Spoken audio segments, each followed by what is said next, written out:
What's up, guys? Hey, what makes me a special guest and not just a guest? It's you. It's Jason. That's exactly it. Good answer. Yeah, we have a personal relationship. There you go. Special. I love it. Jason, thank you for joining us tonight. So, Yeah, thanks for having me. you are a member of the FI community, is that correct? Not a card-holding member, just like an unofficial member, I guess, like all of us. It's been great, guys. Yeah, see you later. So, how do you describe FI or FIRE in your own terms? Oh, man, I don't use my own terms. I feel like that's a hard one. I feel like the only definition I have of FI is the definition of, financial independence, retire early, like save up enough to where like you hit this escape velocity where you can live off the dividends of your nest egg. I mean, that is a definition of FIRE. Now, do I adhere to that? I think that's a different question altogether. But I think I would still have the same definition as the rest of us. That's fair. So, since you just had a question, let's go ahead and ask it. Do you adhere to the FIRE standards? Gosh, well, no, I don't think I do. I mean, I probably do. Like, I'd like to think I don't. I'd like to think I'm a little off center and a little, unique. Maybe that's just me wanting to be different. It's kind of a tendency of mine. I kind of go against the grain. So if I'm with too many people moving in one direction, I feel like I have to jog left or jog right. So I'm not in the crowd. So, but no, I think it's more like, I think if you asked me 5 years ago, I was hardline, spreadsheet driven, save every penny I made, just like live off the scraps, defer. I was just very focused on this future point of once I hit this number, it's always been like $1 million has been my number by default. Then I can start living. Then like I've arrived. Then I can whatever, fill in the blank. But I think like as my journey in that general direction has progressed, I think I've relaxed a bit, and which I think might be typical for a lot of people in the community. And maybe that's just the benefit of, as you keep looking at your personal capital account and there's more commas and zeros, you're like, oh man, maybe I can relax a little bit. And if the tire pops in my car, it's not an emergency. It's not that big of a deal. So yeah, I think where I've landed is that I don't know that I want to hit this goal of $1 million. I think I'm less focused on hitting $1 million, and I'm more focused on, well, what am I going to do when I hit $1 million? Like what is that going to mean? Like what's my why, as some people will say, for getting there? And if I can't answer that now, I can't assume I can answer it then in this future state. So like, why not focus on figuring out the why now? And if the whole goal is to create a better life for myself, well, tomorrow's a new day. I can start tomorrow. Why wait 10 years or whatever it's going to be? So yeah, I think my focus has just shifted. I think maybe the ultimate aim is still the same, and the mechanics of my life are relatively the same as they were 5 years ago when I was, a spreadsheet dork. Still kind of in. But yeah, I think the focus has just shifted a bit more towards creating a life worth living now. Does that answer your question? With that, how has your life shifted since you started your FI journey, being very spreadsheet driven and shooting for the $1 million? Yeah, well, I think it's really like just kind of what I was saying, just more in the focus of, each day you have, it's a blessing or a great opportunity or whatever, however you want to view it or term it. And like started asking myself the question of like, what am I doing with my days? How am I spending my days? With whom am I spending my days with? When days and weeks and months pass, like, well, was it worth it? Did I spend my time doing something that mattered? Did I connect with people in a meaningful way? Did I leave an impression on people that they'll remember or improve their lives? And I feel like those type of questions are what started to drive me more in these last couple I'd say 3 or 4 years, really. So just kind of starting to think of life rather than this myopic, like I am here and way down there is this $1 million like pile of cash. Put blinders on and just trudge forward and get there. And I think I've zoomed out and just started looking at life in a more holistic sense, and really started like embracing moments with my parents, knowing that, gosh, they're getting older, and I feel like every time I go over there, there's more wrinkles on the forehead, and you can see the effects of aging and stuff. And you have these moments where you're like, gosh, like I really need to like treasure these moments with them, because there'll be a day when they're not here, and how did I spend the time I had with them while they were here?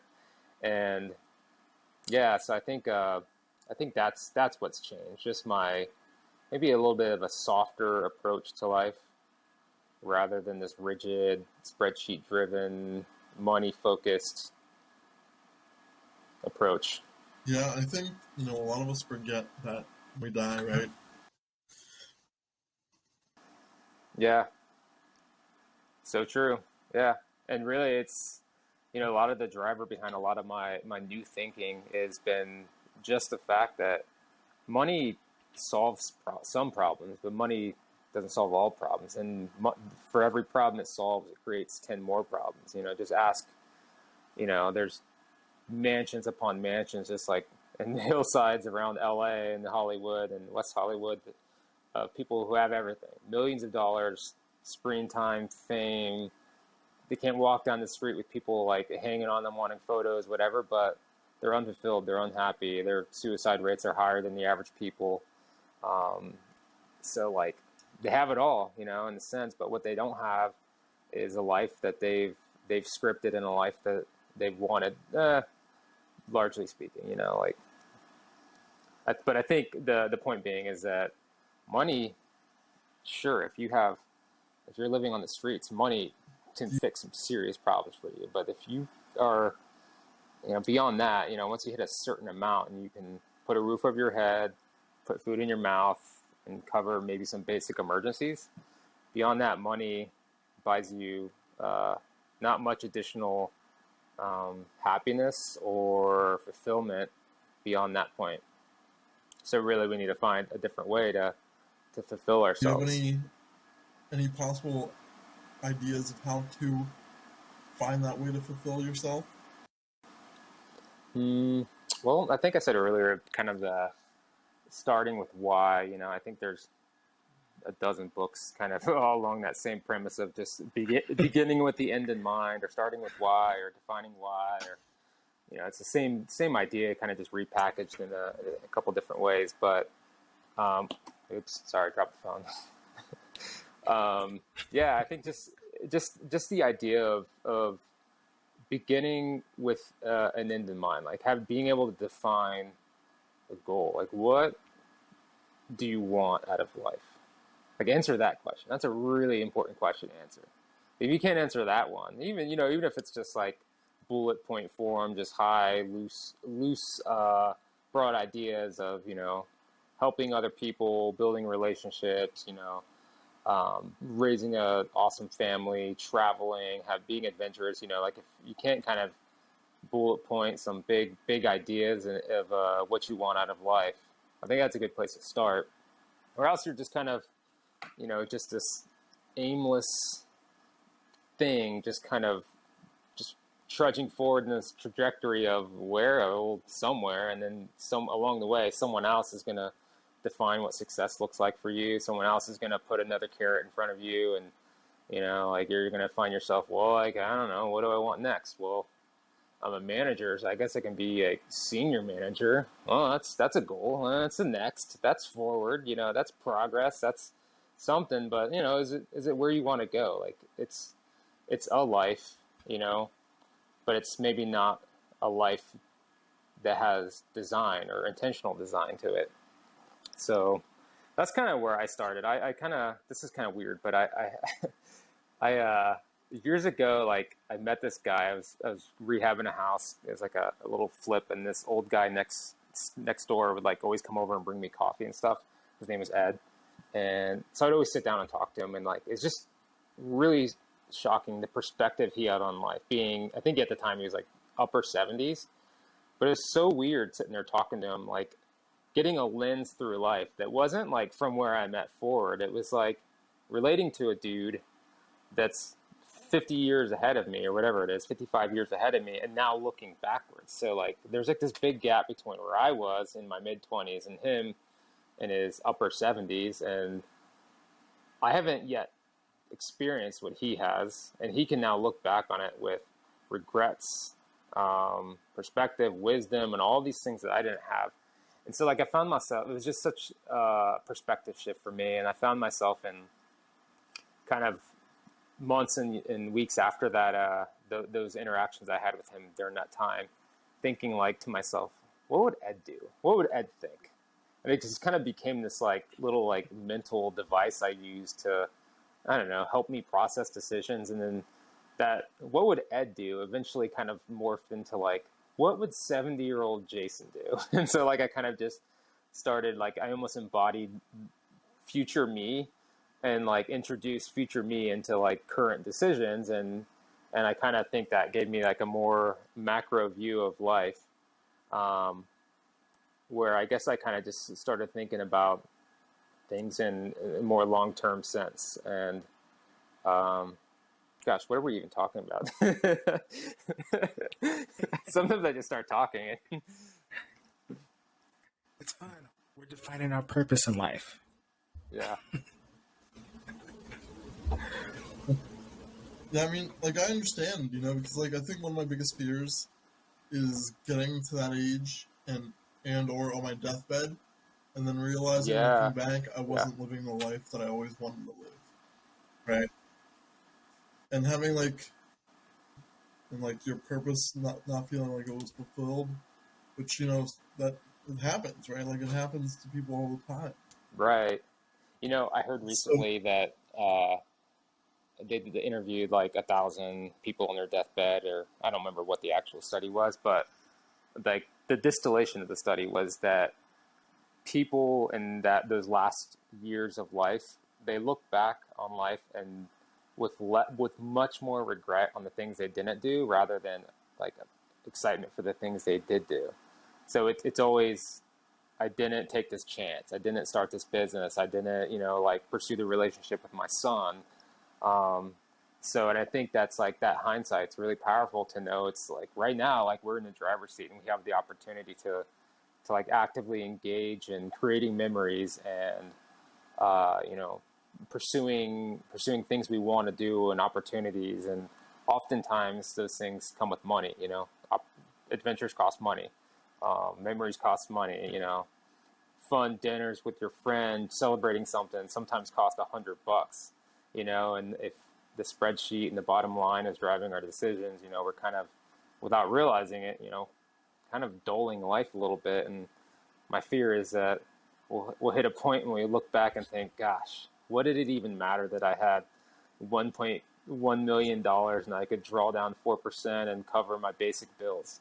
What did that even matter? You know, like I missed so much life and I missed so many stages of life and enjoying the stages. And, you know, I wasted too many years with my head down, working a job I hated for this arbitrary money goal. yeah. Yeah, I think the goal should, like you said earlier, is like always, like you can be gun ho until you have enough saved to meet your or just above your basic expenses to survive. Yeah. Then once you get that, then you have the opportunity to focus more on less time working and more with like family, friends, and your hobbies. Are you guys both hardline? Have a number, gonna hit that number one day? I mean, yes and no. Like, I know for sure that I'll hit my number as long as I invest a minimum amount, a set amount of money. So if I get more than that, I'm spending it without any care. You know, so I don't watch my budget. Like, to the T. Like I'm not a zero sum budgeter. I'm like, hey, these are my bills. My bills are paid. This is how much I'm investing. The rest of it, if I want to go to Vegas and blow $500 on gambling one night, hey, I'm gonna do it because it's fun and I'm with like my friends or good for something. you. Yeah. Or if I want to spend $300 on a plane ticket to Denver for a weekend with a bunch of people that I've never met before, I'm gonna do it. Are you talking about in 2 weeks? Honestly, Are we all going to be in Denver? I wish I could have paid $300, Greg. You don't want to know how much I paid. Yeah. Yeah, I was trying to hold off. I had just found one under $400. Like, yep, I gotta buy it while it's still cheap. I can't. Other than that, it was crazy because that's a Spirit flight, not a Delta or United. That's a Spirit flight. Was over $300. Yeah, too. You know why, Greg? Because the cheapest thing I had flying out of Charlotte was $800. No. Wow. Yeah, I'd have told Emily, sorry, I'm not making it. Devastating. It's been over 500 from Tampa to Denver for me. And then last weekend I checked and it was $222 round trip on Frontier. And I was at like poker night with my family and some family friends. And I'm literally sitting at the poker table and I'm like, guys, don't deal me in. I need to book this flight. And they're like trashing me and like, come on, dude. And so I was like, oh, okay, I'll do it when I get home. I didn't get home till like 1 o'clock. And I guess I forgot to book it. And just earlier today, I went to like look at my flight times and stuff like that. And I was like, where the heck's the confirmation email? I guess I never booked it. I like went through my credit card statements. I never booked it, never paid for it. Money never came out of my account. So now it's back up to $500. Man. Whew. Do I like track my number? Right. Like Greg, I know I will hit it, but lifestyle inflation has definitely been hitting me harder than normal. I feel like I have a few bills. Like I'm spending more on my credit cards, and I feel bad about it, but at the same time, we might not wait. You want to save and have money for the future, but also you want to be able to live in the moment. And it's like, how do you do that? And right. So, yeah, I'm just trying to find that. And yeah.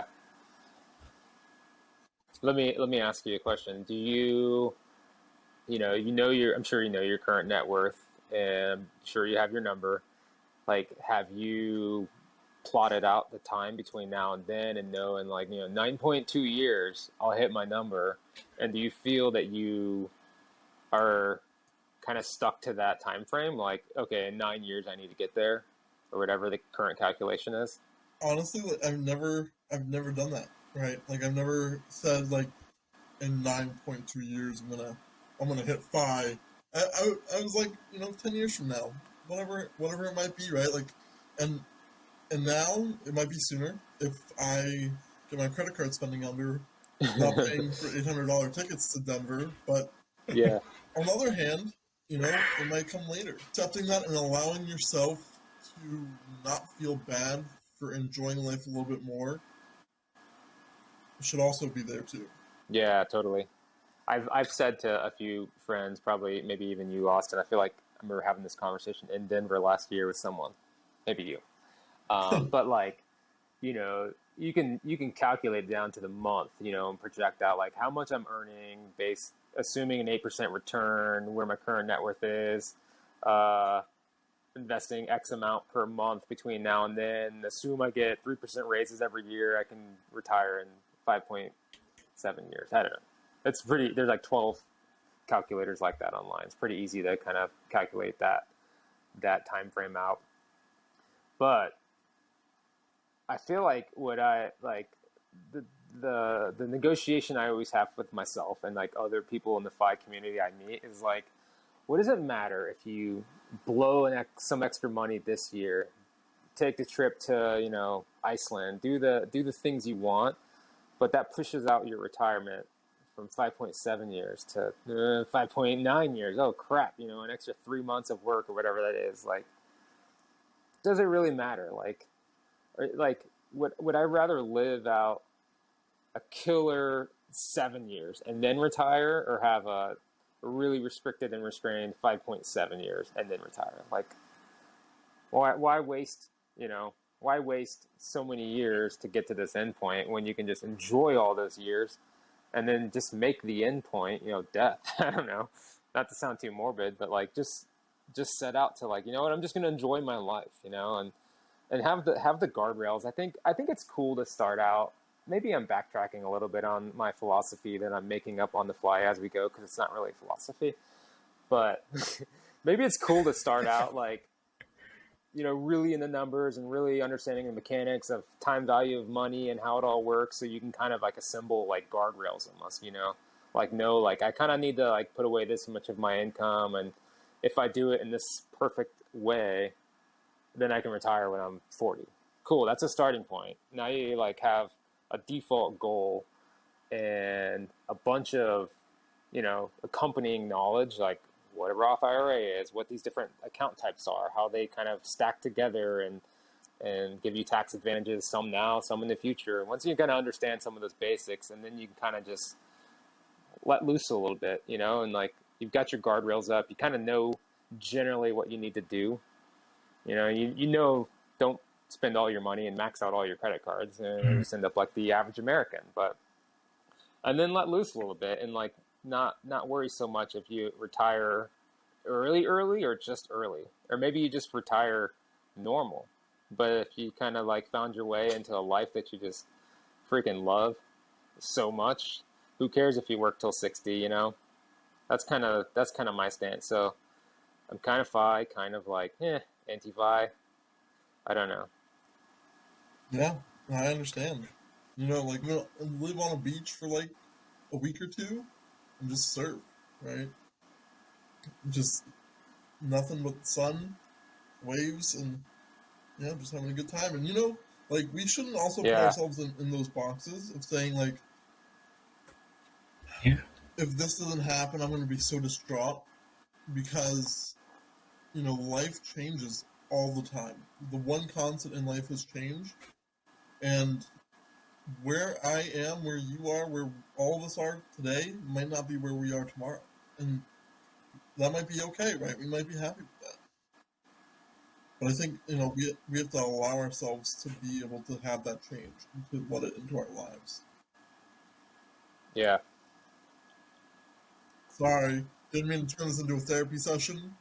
Well, let's turn this back to how I I agree spent with that. $200 for an airplane ticket, because that Yeah. is less You depressing. got real deep on us right there. Yeah.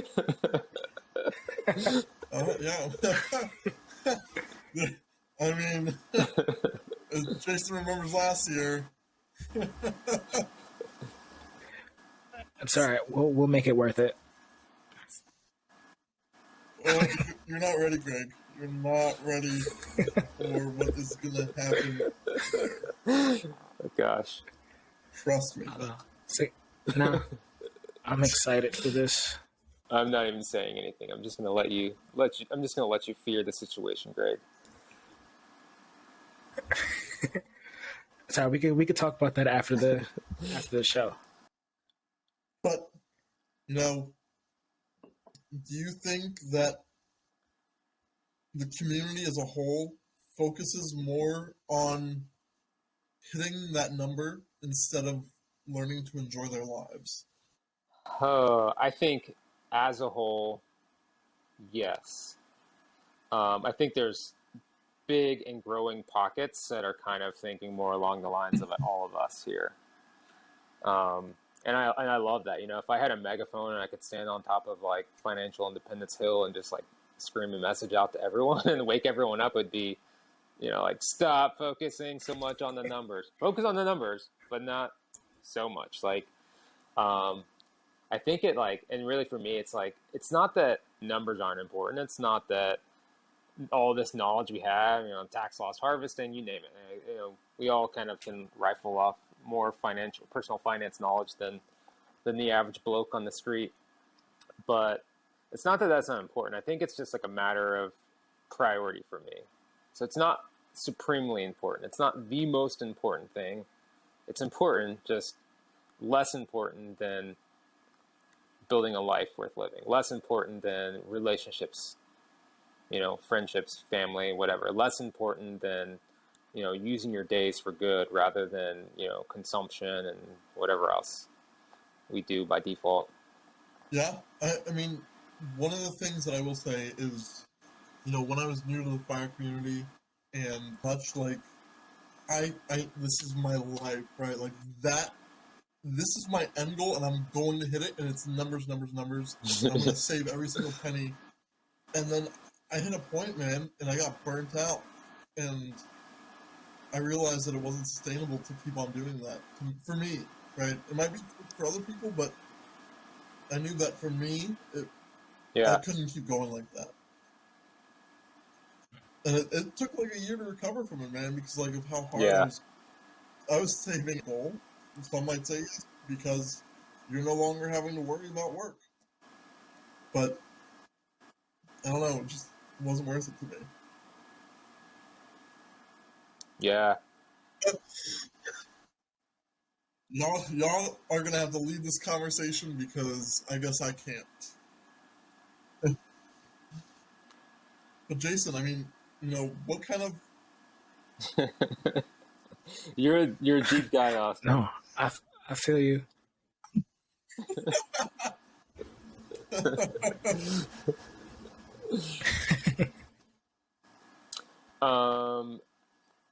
I think I was always like on this 5 path. I kind of went rogue when I was in my like late teens, early 20s, and I just was like reading every article on like Investopedia.com and just assembling all this information. And I was like devising this plan to save up so much money and invest. And like I was listening to like Susie Orman back in the day, who now I dislike, but in the day I liked her. Mainly because she trashed like retire early people. She basically said if you're retiring with less than $10 million, you're an idiot. And I disagree, Susie Orman. You can quote me on that on Twitter if you want. Yeah. I'm gonna have to quote you. I'm gonna make a quote. It's gonna make sure you tag Susie Orman too. I need her to get this message. Yeah, we're good. We're time stamping it. Susie Orman, something about that? Would you? Oh, yeah. What put me on this path? So I think I was always like, I am not going to be a schlubby corporate dude, working, tucking my shirt in, working till I'm 60, like doing all that stuff. I just was like so against that. And I think some of it too was like, childhood trauma, or basically, like stuff from my childhood carried forward into adulthood, like all of us, And it was like, I remember watching my dad go to work like 60, 70 hours a week. And I back in those days, I remember thinking like, dude, stop working so much. Like, get a hobby or something. And not like in this like mean way, but just like, it was like my child observing this. Like, I was just watching him burn himself out, leave before the sun come up in the morning, come home after the sun comes down. And like, now later in life, I like can really appreciate that, like he like broke his back in some ways, literally, providing for the family and like making sure like me and my sister had, great opportunity in life and could move up into live in better school zones as we moved from pretty poor family to, middle class. But I think I always I carried forward like this. I don't want to be like stuck in that rut that like my dad is and my uncles and all these other adults I would see. And so like my plan was figure out money so good, build such a big investment early enough. And then Susie Orman's, time value money, compounding interest in time is the most valuable asset we have in our financial lives. And her whole message was like, I was on to something, and I read some like Mr. Money Mustache, not even realizing it was like a fire thing. And then years later, like in my mid later 20s, I remember like it was like my glasses came into focus, and I realized like, oh, there's like a thing called the fire community, and there's like a thing called fire, and I was like following the fire thing, but didn't realize it was a thing. So yeah, I guess like I kind of like self-constructed my way into a fire mindset, and kind of was like born and bred out of minimalism, you know, with like a dash of like I don't want to be a normal adult, and like you know, a couple dashes of I need to go against the grain and just do something different, you know, like hack the system, you know, find a way out of the matrix. That's kind of the way I always thought of it. But here I am, you know, like 34, corporate schlub. I'm gonna like wake up and hop on my computer in the morning and, you know, get on Microsoft Teams and have meetings with stakeholders. So Yeah, but at least you can do it from the Yeah. comfort of your yeah, and I actually home. like my job though, so that's a benefit. Yeah, Yeah. So you're only a semi-corporate schlub. I'm playing the role. I don't embody the persona. So, would you say, you know, what is your plan once you hit FI? You know, like, is there a life beyond the numbers? Life beyond the numbers. Ooh, I think I'm living life beyond the numbers right now. You know, so maybe I'm a little ahead of the game there. You know, I really feel like I'm embracing the life I want after FI now. Like I'm traveling a ton. I think I've been on like 20 flights this year. I mean, we're all friends on social media, so you probably see how much I'm moving about the country and doing crazy stuff. But I think like once I like hit this, say I hit my number. I don't think I'm going to hit my number. I think I'm going to like get off this track before I officially hit my number and kind of just reinvent life a little bit. And we can talk about that in a second if you want. But like, I think what I would do is like, I'm really attracted to this idea of hiking the Camino in Spain. It's like a trail that crosses all of Spain, and it's like an old pilgrimage that's like literally the same trail that's been there for like 1,000 years. I don't know the full history of it, but it's like a real, it's like a very, lot of people in like transition in life are like drawn to this, you know. It's kind of just like, to me, I would almost see it as like this demarcation between like corporate schlub and like phase 2 Jason Yamnitz, you know, like almost like a I don't know, just like a passageway into like the future me, and maybe end up in Peru and do some ayahuasca. I feel like I want that on my right after FI list. Honestly, I was about to say that. I was about to say, you know, would phase 2 Jason, you know, do an IO? Yeah. There's a few things. Oh yeah. There's also some like weird toad or something, like if you lick it, it like gives you a trip. I don't know. I'm not really like into that stuff, but I do want to do an ayahuasca trip. I don't know why. But I think like almost like, I don't know, like your sweet 16 or your happy 21st birthday. Like I feel like I want to do some sort of like big multi-month travel the world, do some things, hike the Camino, do ayahuasca, like maybe try to like climb Kilimanjaro, just like cram like 6 months worth of like bucket list things, knowing that it's just going to be this like launch pad into the next phase of life. But you can only do that stuff for so long. Eventually you're just going to want to like settle into life and like have your local coffee shop and have community and things like that. So where do you? Yeah, no, maybe I'll go out with a big flash and then settle into a more normal life after that. Into? Is there a specific place you wanna live at? I mean, like you have an extra spot in your house, right? Can I? Yeah, I do. I do have an extra spot in my house. Don't worry. Yeah, as long as it's cheap enough, I'm there, dude.